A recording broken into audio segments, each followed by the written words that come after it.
Assalamualaikum warahmatullahi wabarakatuh.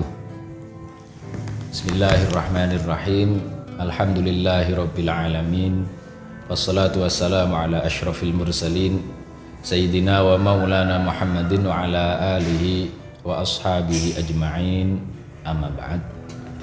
Pemirsa yang dimuliakan Allah, pada kesempatan kali ini kajian tematik kita akan membahas mengenai keutamaan Rasulullah Shallallahu Alaihi Wasallam di atas nabi-nabi yang lain. Pada kesempatan kali ini,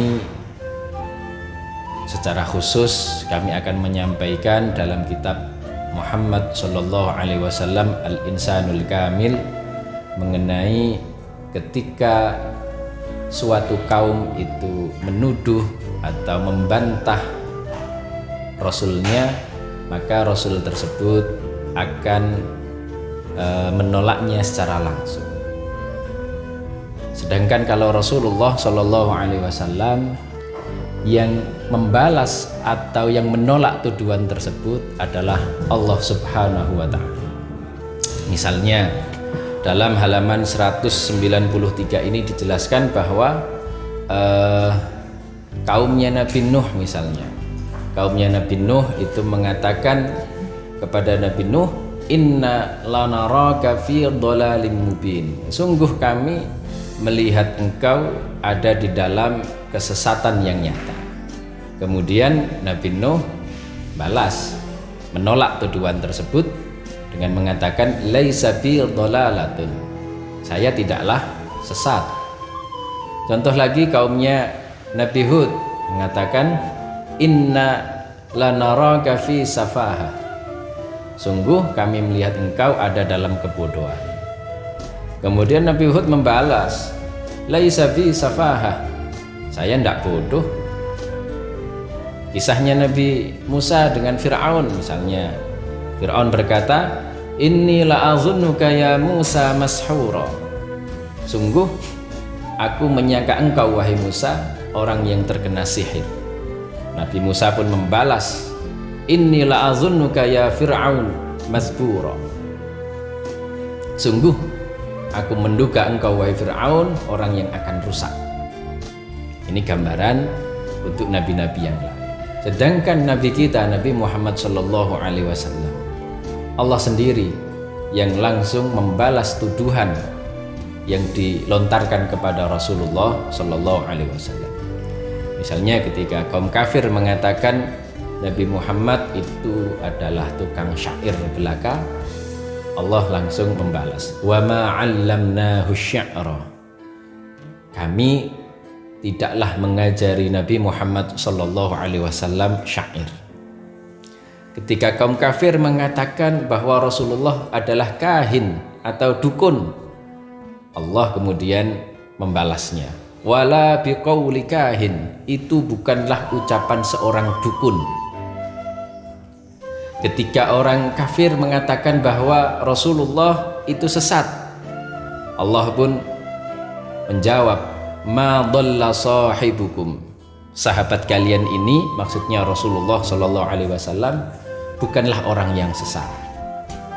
Ketika orang kafir mengatakan bahwa Rasulullah itu gila, majnun, Allah pun membalasnya, "Ma anta bi ni'mati rabbika bi majnun." Demi nikmat Tuhanmu, engkau wahai Muhammad tidaklah orang yang gila. Dan seterusnya masih banyak lagi. Artinya apa? Dari sini dapat kita ambil pelajaran mengenai keutamaan Rasulullah Shallallahu Alaihi Wasallam atas nabi-nabi yang lain. Selanjutnya mengenai mukjizat. Ternyata Abu Yazid Muhammad bin Alawi Al-Maliki setelah merenung, beliau mendapati kemukjizatan Rasulullah Shallallahu Alaihi Wasallam yang luar biasa. Manakala mukjizat itu meliputi mukjizat-mukjizat yang dimiliki oleh nabi-nabi sebelumnya. Contoh misalnya Nabi Ibrahim alaihissalam itu pernah menghancurkan berhala-berhala. Rasulullah Shallallahu Alaihi Wasallam juga pernah ketika kejadian di Fathu Makkah. Rasulullah menghancurkan Hubal dan kemudian berhala-berhala yang lain dihancurkan. Kisah Nabi Hud ditolong oleh Allah dengan angin dabur untuk membinasakan kaumnya. Rasulullah pun juga pernah ditolong oleh Allah pada saat perang Khandaq dengan angin soba. Sama. Nabi Saleh memiliki onta. Kejadian onta dengan Nabi Muhammad apa? Onta pun bersujud kepada beliau. Nabi Yusuf misalnya, Nabi Yusuf diberi separuh ketampanan dunia. Tapi kalau Rasulullah Shallallahu Alaihi Wasallam diberi ketampanan sepenuhnya. Terkait dengan batu, kita ingat kisahnya Nabi Musa alaihissalam, ya, bahwa ada batu yang memancarkan air. Itu termasuk mukjizatnya Nabi Musa alaihissalam. Kalau Rasulullah apa? Jari jemari beliau mengeluarkan air. Sama-sama keluar air. Kalau Nabi Musa itu dari batu, tapi kalau Rasulullah Shallallahu Alaihi Wasallam dari jari jemari. Kalau keluar batu sih Pak, umum, ya, agak umum. Tapi kalau keluar dari jari jemari beliau, masya Allah luar biasa. Lagi kisah mengenai Nabi Musa. Nabi Musa itu punya tongkat, ya, yang bisa macam-macam itu.